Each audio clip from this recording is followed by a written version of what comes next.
Hello, good morning students. तो पिछले class में हम लोगों ने अध्याय 6 गुणनखंड एवं गुणज स्टार्ट कर लिए थे, और जिसमें हम लोग गुणनखंड क्या होता है, गुणज क्या होता है, अभाज्य संख्या, सम संख्या, विषम संख्या, ये सब पढ़ लिए थे। और जिसमें हम लोगों ने लघुत्तम समापवर्तक और महत्तम समापवर्तक ज्ञात करना भी सीखे थे, और विभाज्यता के जांच का नियम भी पढ़ लिए थे। तो चलिए आज आगे पढ़ते हैं। तो पिछले क्लास में हम लोगों ने प्रश्नावली 6.1 का क्वेश्चन नंबर 2 तक पढ़ लिए थे। तो चलिए फिर से आज देखते हैं क्वेश्चन नंबर 1 से। तो क्वेश्चन नंबर 1 है, अभाज्य गुणनखंड विधि से महत्तम समापवर्तक ज्ञात कीजिए। तो वैसे ही इस क्वेश्चन को हम लोग पिछले क्लास में पढ़ चुके हैं, फिर से एक बार देख लेते हैं, यानी कि फिर से एक बार पढ़ लेते हैं। तो अभाज्य गुणनखंड विधि से क्या ज्ञात करना है, महत्तम समापवर्तक ज्ञात करना है, यानी कि मसा ज्ञात करना है। तो चलिए ज्ञात करते हैं, जिसमें पहला क्वेश्चन है 120 और 204 है। तो इसका क्या ज्ञात करना है, हम लोग को मसा ज्ञात करना है। तो चलिए मसा निकालते हैं। तो पहला क्वेश्चन क्या है, हम लोग का मसा निकालना है, जिसमें 120 और 204 है। तो प्रश्नावली 6.1 पहला क्वेश्चन ये है। तो हल 120 और 204 का हम लोग को क्या ज्ञात करना है, महत्तम समापवर्तक ज्ञात करना है। तो यहाँ पर सबसे पहले तो इनका गुणनखंड, ये अभाज्य गुणनखंड निकालना पड़ेगा दोनों का। तो चलिए निकाल लेते हैं पहले अभाज्य गुणनखंड। तो अभाज्य गुणनखंड निकालने भी आप लोगों को मैं पहले बता चुका हूँ, फिर से एक बार देख लेते हैं। तो इस तरीके से एक ऐसा विभाजन रेखा बना लेते हैं। तो यहाँ पर 120 को लिखेंगे पहली संख्या को। तो पहले किससे डिवाइड होगा, 2 से। अब विभाज्यता का नियम भी आप लोगों को पहले बता दिया गया है। तो चलिए फिर से एक बार आज विभाज्यता के नियम को बता देता हूँ, उसके बाद में इस क्वेश्चन को करते हैं। तो विभाज्यता के नियम को एक बार हम लोग जल्दी से रिवाइज कर लेते हैं, उसके बाद में जो क्वेश्चन था 6.1 का उसको करेंगे। तो चलिए देखते हैं विभाज्यता की जांच के नियम। तो सबसे पहले 2 से विभाज्यता की जांच। तो वैसे तो ये सब आप लोगों को पहले बता दिया गया, फिर से एक बार रिवाइज कर लेते हैं। तो 2 से विभाज्यता की जांच, यानी कि 2 से कोई भी संख्या कब विभाजित होगी उसको यहाँ पर बताया गया है। यदि किसी संख्या के इकाई अंक, यानी कि किसी संख्या की इकाई अंक 0, 2, 4, 6, 8 हो तो वह संख्या 2 से पूर्णतः विभाजित होगी। तो कोई भी संख्या 2 से कब विभाजित होगी, जब उस संख्या की इकाई अंक में 0, 2, 4, 6, 8 तो ये सब रहेंगे, तो क्या होगा, 2 से पूर्णतः विभाजित होगी। जैसे 20, 62, 34, 26, 18 2 से विभाज्य है, क्योंकि इन सब की इकाई अंक में क्या है, 0, 2, 4, 6, 8 है, तो ये 2 से विभाज्य होगा। तो आप समझ गए होंगे कि 2 से विभाज्यता का नियम क्या है।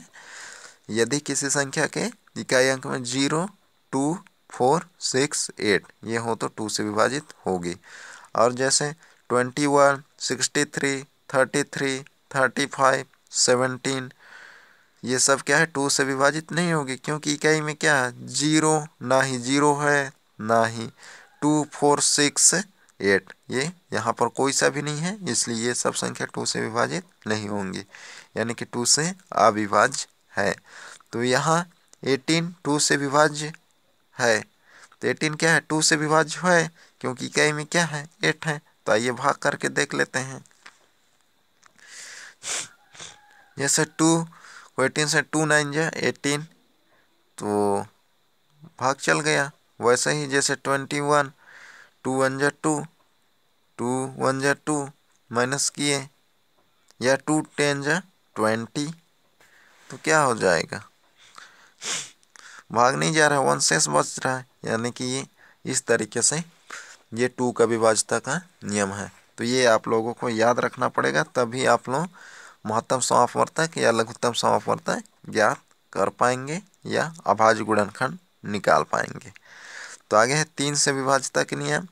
3 से विभाज्यता की जांच, तो यानी कि कोई भी संख्या 3 से कब विभाजित हो गई, यदि किसी संख्या, यहाँ आप लोगों को मैं शॉर्ट में बताऊंगा क्योंकि पहले हम लोग इसको पढ़ चुके हैं।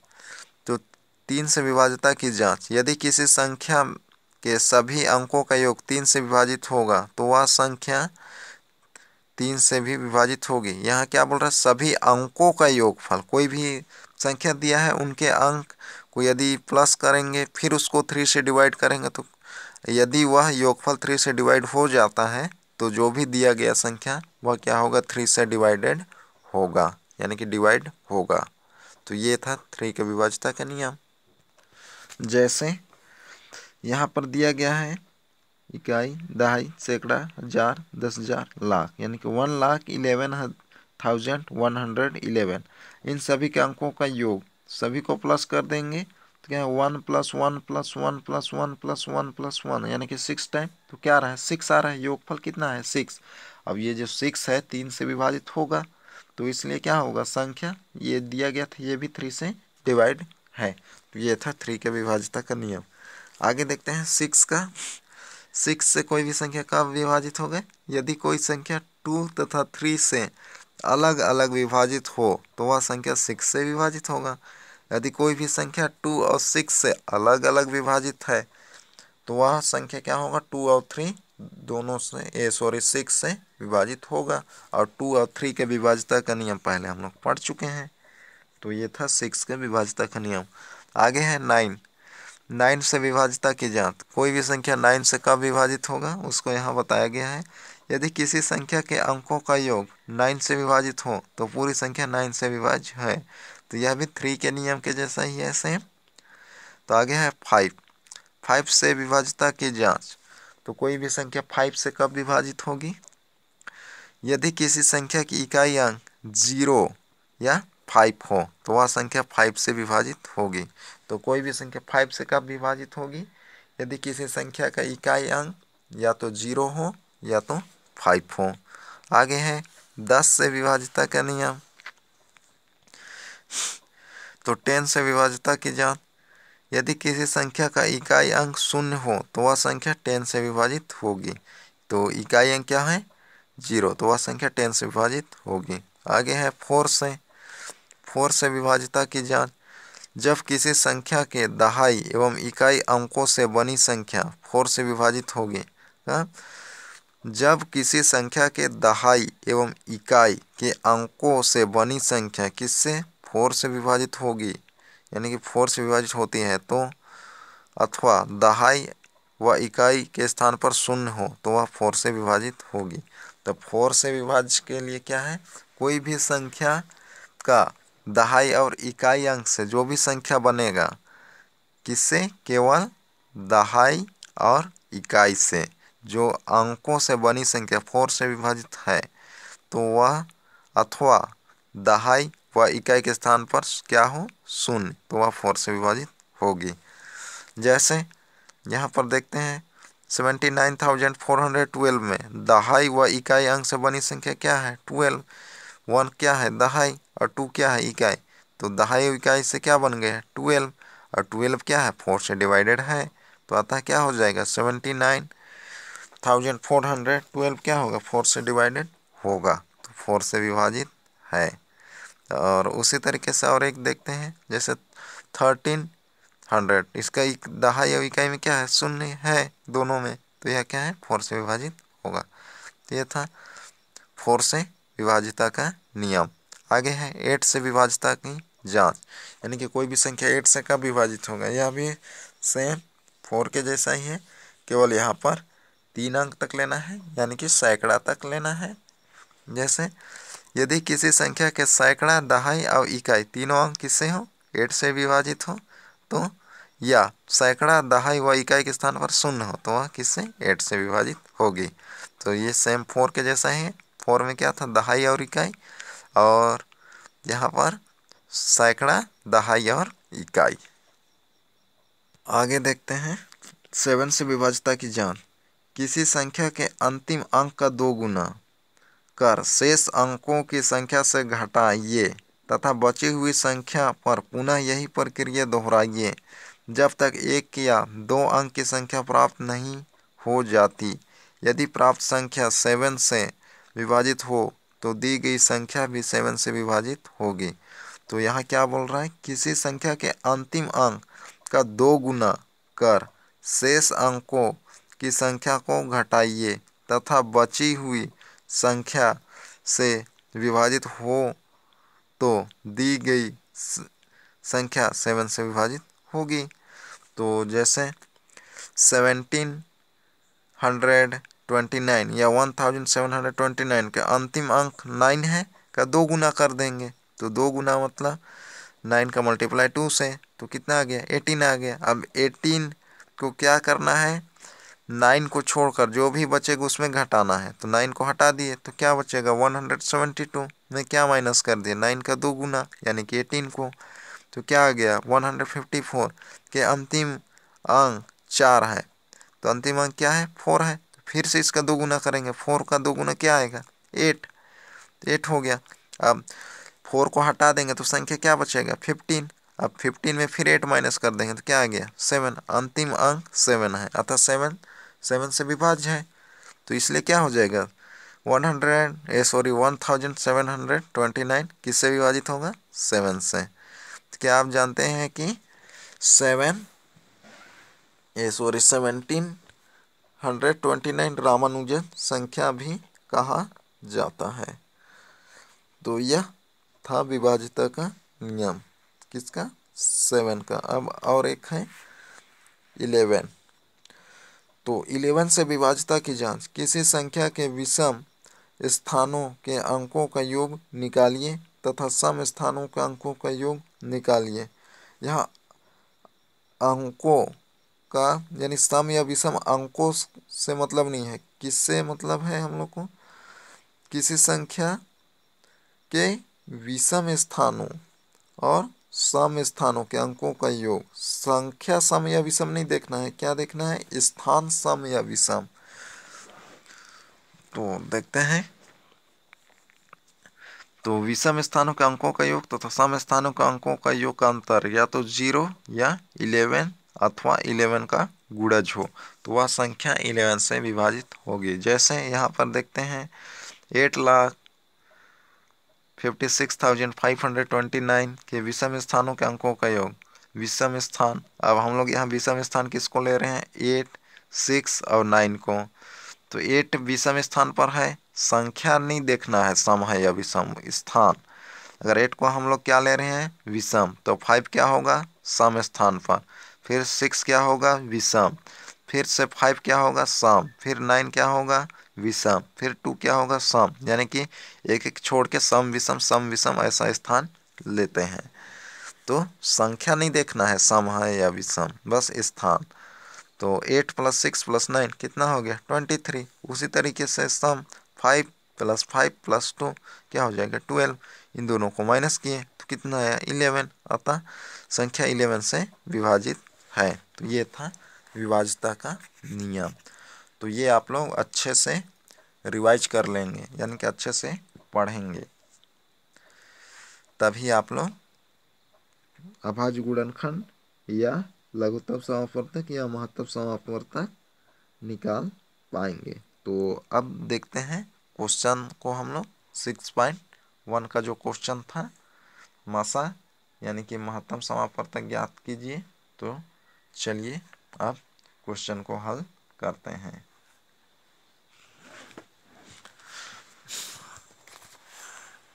तो ये था हम लोग का 6.1 का पहला क्वेश्चन। 120 और 204 का क्या ज्ञात करना है, मासा ज्ञात करना था।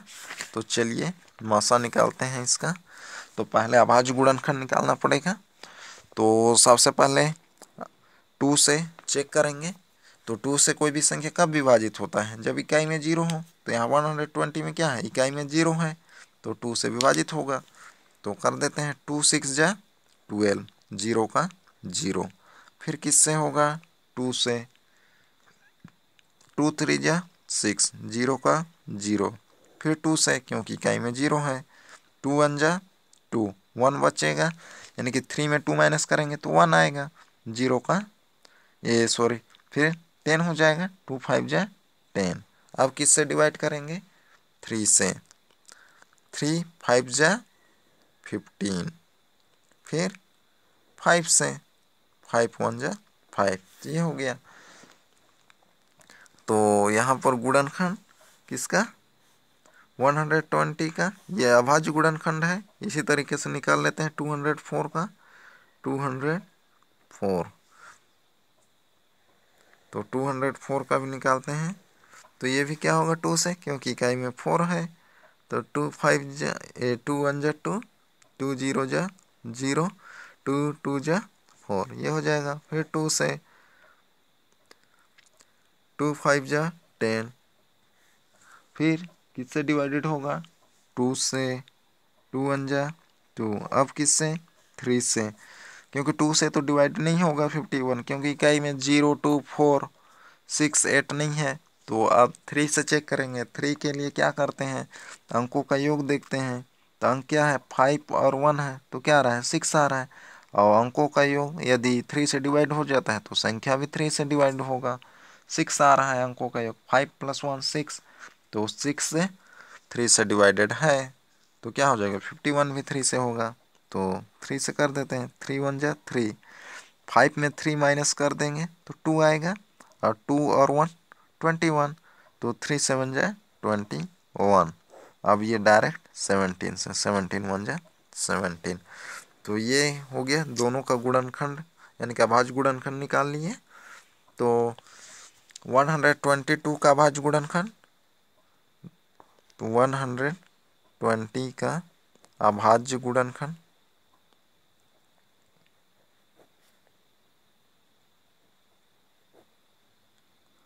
अभाज्य गुणनखंड क्या है? 2, ये 3 टाइम्स 2 और 1 टाइम्स 3 और 1 times 5, 2 multiply 2 multiply 2 multiply 3 multiply 5, तो ये हो गया। और उसी तरीके से 204 का अभाज्य गुणनखंड, अभाज्य गुणनखंड,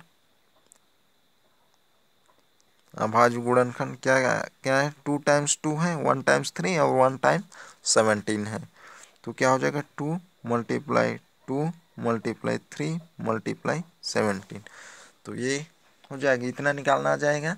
अब मसा निकालने के लिए सबसे पहले तो क्या करना पड़ता है? अभाज्य गुणनखंड निकालना है। फिर उसके बाद उभयनिष्ठ देखना है कि दोनों में कौन कौन सा है। अब यहाँ पर उभयनिष्ठ लेते हैं। उभयनिष्ठ, उभयनिष्ठ, उभयनिष्ठ गुणनखंड, तो उभयनिष्ठ गुणनखंड दोनों में कौन कौन सा है उसी को यहाँ पर लिखना है। तो यहाँ पर एक 2 मिल रहा है, यहाँ एक 2 है, यहाँ भी एक 2 है, फिर से एक 2, ये एक 2, और यहाँ 2 है, इसमें नहीं मिल रहा है तो और नहीं लेना है। तो यहाँ 3 है, यहाँ 3 है, तो और कहीं पर नहीं मिल रहा है।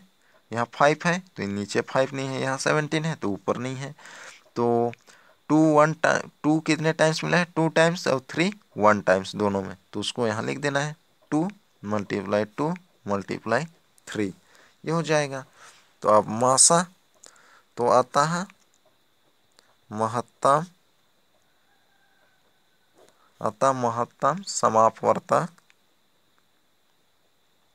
समापवर्तक इज इक्वल टू क्या हो जाएगी? इसी को मल्टीप्लाई कर देना है, जो भी उभयनिष्ठ लेते हैं उसी को मल्टीप्लाई कर देते हैं।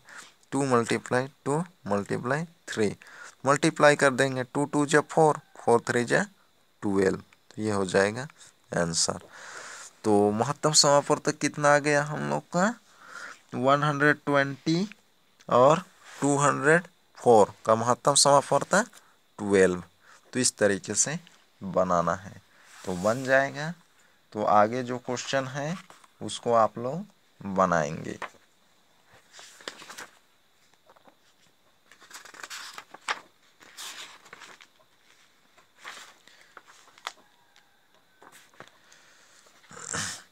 तो आगे जो क्वेश्चन था 6.1 का ये पहला पढ़ लिया अभी, तो ये क्वेश्चन नंबर 2 आप लोग बनाएंगे। फिर से एक क्वेश्चन मैं बताता हूँ आप लोगों को, क्वेश्चन नंबर 3।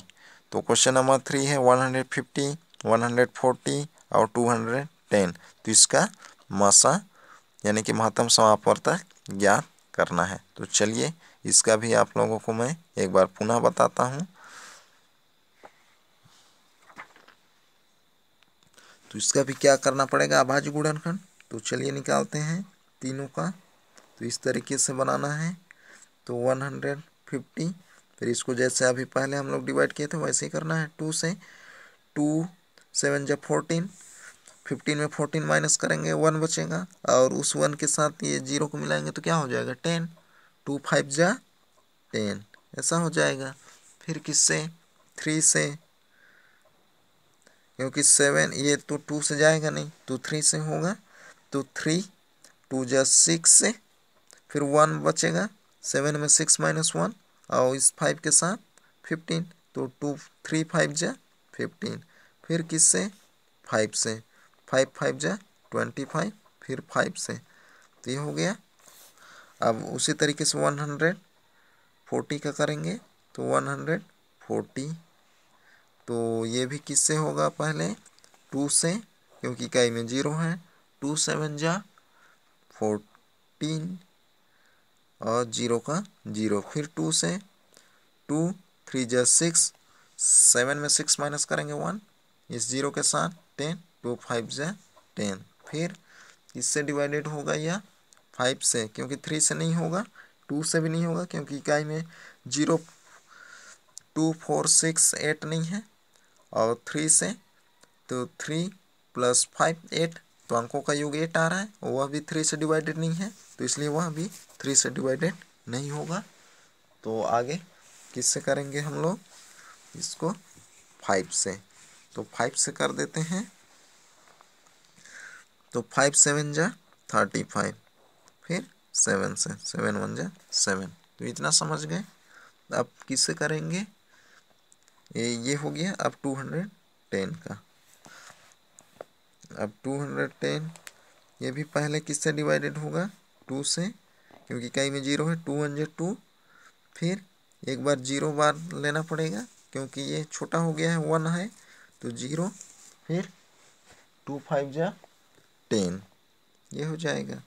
फिर अब ये 2 से नहीं जाएगा, क्योंकि इकाई में 5 आ गया है। अब 3 से देखते हैं, सभी को प्लस करेंगे तो 1 + 0 + 5, तो 6 आ रहा है, और 6 जो है 3 से डिवाइडेड है, तो इसलिए ये किससे होगा, 3 से।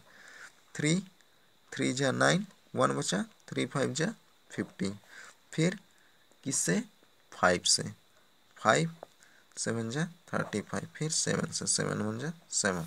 तो ये अभाज्य गुणनखंड निकाल लिए। तो अब लिख देते हैं 150 का अभाज्य गुणनखंड, अभाज्य गुणनखंड, गुणनखंड क्या क्या है, 1 × 3, 1 × 2, यानी कि 1 × 2, 1 × 3 और 2 × 5 है। तो लिख देते हैं 2 × 3 × 5 × 5, ये हो गया। और 140 का इसी तरीके से का अभाज्य गुणनखंड, तो कितना है, 2 × 2 × 5 × 7। वैसे ही 210 का अभाज्य गुणनखंड, अभाज्य गुणनखंड,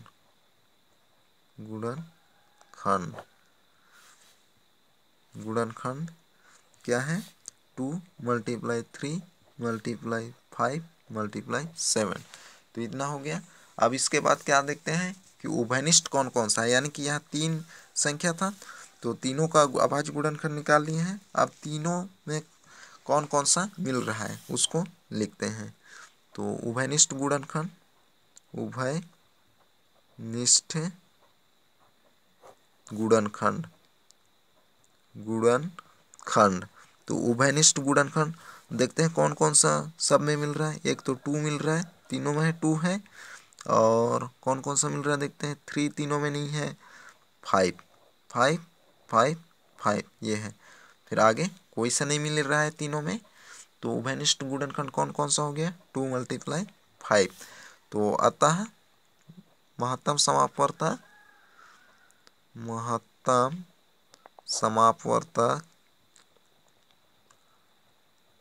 समापवर्तक क्या हो जाएगा, 2 × 5 = 10। तो यही हो जाएगा आंसर। तो इस तरीके से बनाना है तो बन जाएगा। तो महत्तम समापवर्तक अभाज्य गुणनखंड विधि से ज्ञात करने के लिए क्या करते हैं, सबसे पहले तो जो भी दिए गए संख्या रहता है उसका अभाज्य गुणनखंड निकालते हैं। अभाज्य गुणनखंड निकाल लेने के बाद उन सब में कौन कौन सा गुणनखंड उभयनिष्ठ है, यानी कि कौन कौन सा सभी में है उसको लिखते हैं। फिर जो भी उभयनिष्ठ गुणनखंड रहता है उन सबको क्या कर देते हैं, मल्टीप्लाई। तो जो मल्टीप्लाई आता है यानी कि गुणनफल आता है वही क्या होता है, उन संख्याओं का महत्तम समापवर्तक होता है। तो इस तरीके से निकालना है अभाज्य गुणनखंड। तो चलिए देखते हैं आज आप लोगों का होमवर्क क्या रहेगा। तो आज आप लोगों का होमवर्क रहेगा 6.1 का, यानी कि प्रश्नावली 6.1 का क्वेश्चन नंबर 2 और क्वेश्चन नंबर 4। ये 2 क्वेश्चन आप लोगों का होमवर्क में रहेगा। तो आज का क्लास यहीं तक। Okay, bye.